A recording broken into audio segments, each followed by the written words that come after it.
What is going on, fight fans? Another Saturday night, another night of spectacular boxing and fights going on for tonight. First things first, I want to get off my chest. For me and our UFC fans that I do have at this channel, what a terrible card that was. At least we have 2 other weeks of potentially great UFC cards.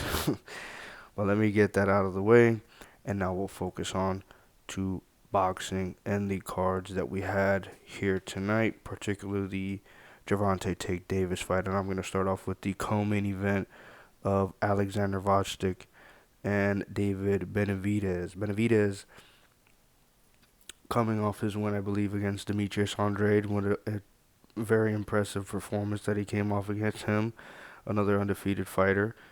Vostok is not undefeated, but he did go against Artur Beterbiev, who is going to be undisputed against Dmitry Bivol whenever they have their match that was rescheduled for another time.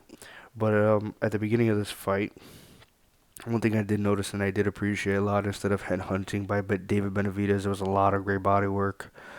A lot. I mean, he was working to the body a lot. He landed a lot of great body shots, and he landed a lot of nice power shots early.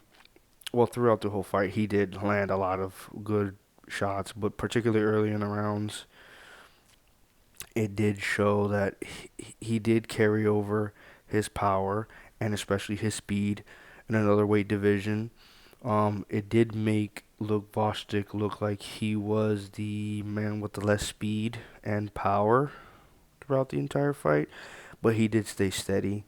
I will give him that. He was steady throughout the entire fight. Shots didn't look like they had a lot behind them, but you did see Benavidez's face did get marked up throughout the fight, so he must have something on him. His chin, though, and that's something that I did see that I was trying to pay attention a lot, especially after watching the Beterbiev fight that Vostok had between the two. Vostok did seem to crater under the pressure, and he started to wane when Beterbiev started to really, really push that pace on him and put that power on him. He just he just looked defeated. But against Benavidez, he took his shots very well, very, very well. Actually, I was very impressed and quite shocked that he was taking the shots as well as he was, as well as he was. Vostok, though, throughout the later rounds between these two guys, he started to counter very well, and while he did started to counter Benavidez very well, it kept him in a fight, and I believe won him some rounds. I didn't really score this fight in particularly, but he started to turn momentum his way, and then he started to pressure Benavidez and back him down, give him some issues with him bringing his pressure. And personally, Benavidez looked a bit gassed on the commentary. They didn't really say or mention much of that, but to me, he looked gassed. He had his hands down a lot. He didn't have that great of head movement as he did at the beginning of the fight. He started to get countered very easily by Vostok. Had the jab in his face a lot. And again, Vostok really handled his power well. And Benavidez seemed to fade, like as if the weight really started to affect him, and he didn't really have that. I don't know if it was a bad weight cut, or I don't know if, his first jump up fight to 175, he didn't really take the weight very that well compared to other fighters. Maybe he needs some more time to really get the 175 on him. Um, but since he did seem to fade, he relied way too many on his power shots. He not really much of a jab. He's a bit technical. I'm not saying he doesn't have any type of technique, but he relies way too much on his power shots to get him out of the way. And honestly, if this is what Benavidez looks against higher competition or against guys that is able to take his power well, and I mean, this guy didn't take Beterbiev's power as well, so you can just be on comparison between him and Beterbiev. It just shows you a lot, and it shows you that maybe Benavidez's power is overrated. I wouldn't go to that great of a length, but maybe his power is not the same at 175 as it is at 168. Maybe he's taking that to advantage. Maybe he's using it more as a weight bully, especially at his size and height and reach and that he has compared to other fighters that are at 168. If he fights a better Biev or if he fights a Bivol, they will definitely give him problems because, again, they're used to that weight. They're used to fighting heavier fighters. They're used to fighting fighters at that weight. Not saying that Benavidez hasn't himself, but fighting professionally at the weight at 168, it seems that his power didn't really come up as well as a lot of people thought it would. Maybe give him more fights, maybe give him more competition to be comparable to Voshtik and see if he's able to carry that magic that he has at 168 to 175. But from this first showing, I wasn't really impressed, to say the least. He really wants to fight against Canelo. I honestly really, really want to see the fight against him and Canelo as well. I think it would be very interesting and a very competitive fight. But with him showing this fight that he had with Voshtik and me believing that Canelo has a way better chin, a lot more power, and maybe not. I'm not gonna discredit his IQ or technique or footwork because obviously he used it to his advantage. Canelo's if Voshtik is pressuring Benavidez, Canelo's gonna be pressuring Benavidez. I think it could be more of a problem that a lot of people think that is. A lot of people have a lot of money and their opinions start to sway towards Benavidez's way. Maybe this fight can be able to turn the corner on a lot of people's opinion, especially with Canelo waning in age and Benavidez starting to be more in his prime. But that's a conversation for a later date, especially when that turns to be an actual fight that actually is going to happen. And to the main event, we had the returning Gervonta Davis coming off a 14-month layoff against Frank Martin.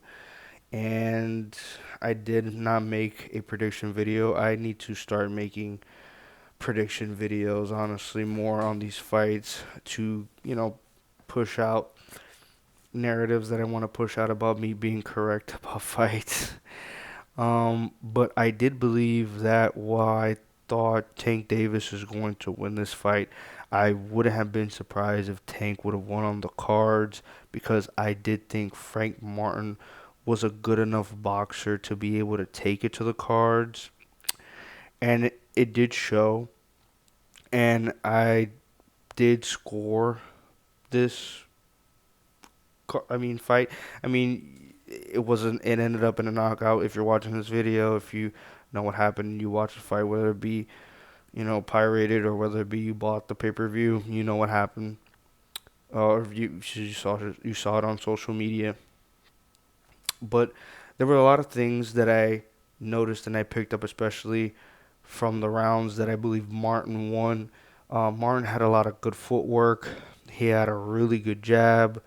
He was keeping that jab right in front and keeping Tank at bay a lot. And to go back to the previous conversation that I was having about Canelo and Benavidez, Tank really does remind me a lot of Canelo, where he's the pressure fighter, he's moving forward, but he's also a great counter puncher and catches you in a lot of spots while you're throwing your shots, coming at angles that you really won't see. Has tremendous power, a good chin, and is a star pretty much in boxing. I see a lot of similarities, and it's a good comparison, in my opinion, between the two fighters because it seemed, as in this fight, to be usually what happens in most Tank Davis fights. He fights a dude, or he fights a boxer. Excuse me, he fights a boxer, that is, good footwork, knows how to, box, not really that tremendous of a puncher, has some knockouts, if we're excluding people like, Pitbull Cruz or, Ryan Garcia, who has good power, and Tank had to switch up his game plan and his mindset of how to win those fights. Um, you just start to notice a trend in a lot of the fights that not only Tank, but you could say the same for Canelo, where they tend to, lose these rounds, have lulls in their offense, start, really like takes them a few rounds to figure out the fighter that they're fighting, and then boom, once they figure them out, they have enough power to be able to put them out, and usually that's what ends up happening. Especially with Tank Davis having tremendous knockouts that he has on his record and on his resume. But to go back into the round by round basis that I had and things that I started to look at, in my opinion, especially in this fight, Tank tended to be the bull, and Frank Martin was the matador. And while Frank Martin was the matador, he did have a lot of success as being the matador. It just it slipped from him, obviously, and cost him. His not only his record, but against a fighter against Tank Davis, if you're able to keep up that type of pace and that type of wherewithal throughout the fight of just keeping it on the jab, keep pressuring him, taking him out of the rhythm, and mess up his timing, you're gonna be able to beat Tank. But obviously, you gotta have some type of power to go along with it to keep him off of you because he's just gonna stay right in front of you. And if you don't have anything to move him, you're pretty much cooked. There's nothing really you can do. But Frank Martin did have good footwork. Tank started to pressure a lot and started to load up with a lot of shots, but Frank did keep discipline throughout the early rounds of the fight. Frank did have a lot of counters for Tank, and while Frank was, continuing to be able to be that matador again, like I said, and let Tank be the bull, Tank started to, get his momentum in the fifth round, started to walk him down, started to break him down a bit, maybe not land a lot of punches, but throw punches to make him think. Tank did have a lot of good feints to make Frank Martin react a lot to them. And I think the sixth round was probably the best round for Frank Martin, where he was really stunting Tank's momentum, keeping him busy, keeping him on the outside, had a lot of jabs, messing with his timing and his rhythm, really keeping him off base and guessing, not really knowing what to do. But once the seventh round hit, Tank just figured him out. Tank knew exactly what to do and the buttons really to press to get Frank Martin out of there. And of course, he set up that nice uppercut to left hand, nasty, laid him out, knockout, cold. It was a great knockout. I will give Tank that. He is tremendous when it comes to knockouts. Cannot discredit him when it comes to that. But Frank Martin did show a lot of good things. Frank Martin did show that he is a good boxer. He is capable to being on that type of level playing field of a boxer. But you got caught sleeping on the wheel. You get too comfortable. You think that you can be able to get away with things that you get away with before, and eventually somebody catches you in the right moment, and that's exactly what Tank Davis does. He has enough IQ and acumen with boxing and enough power to be able to put your ass out, and that's exactly what he did. Um, some fights that maybe Tank could be able to look at to be able to look in the future. A Ryan Garcia rematch, maybe, but that's not going to happen at 140. That would have, and definitely, again, not with a rehydration clause. That would definitely have to be at a higher weight class. And that definitely does not favor Gervonta Davis at all. Wouldn't recommend it, but money wise, it does make a lot of sense. Lomachenko is definitely a name that's going to be thrown out there. And honestly, if that is the next fight for Gervonta Tank Davis, that is going to be a hell of a fight. But I will say, with this outing, him and Loma, if he's not able to track Loma down because it will become a lot harder for Gervonta Tank Davis. There's nobody that I know that just knocked Loma out. Obviously, Linares knocked Loma down and put him down, but he didn't put him down for sure. You know, you have the controversial loss to Devin Haney. I mean, I guess they gave it to him. It's boxing, it's politics. What do you expect? The loss to Teofimo Lopez, which I obviously think he lost to Teofimo because he let too many rounds go to Teofimo early. And obviously he came back, demounted his way in to get momentum back his way. But if Gervonta is going to fight Loma, it would definitely be a hell of a fight. It would be a tremendous fight. But he needs to start off a lot better, throw a lot more, and be more busier instead of just waiting and timing for his own shot. Maybe he can catch Loma and get him out of there, but that's easier said than done, especially with the talent and resume that Loma has. But it was a great fight weekend, especially for boxing. Not really for UFC again. Thank you guys for watching. Like if you like this type of videos, comment any opinions, perspectives that you've noticed in these fights or fight nights that you've been able to watch, especially the undercard. If you want to talk garbage about UFC, go ahead. You have any things that you want to talk about the Matias fight? I didn't watch it, but if you did, say what you have to say about that. Subscribe if you like this type of content and to want to be able to watch more videos like this. Thank you guys and peace.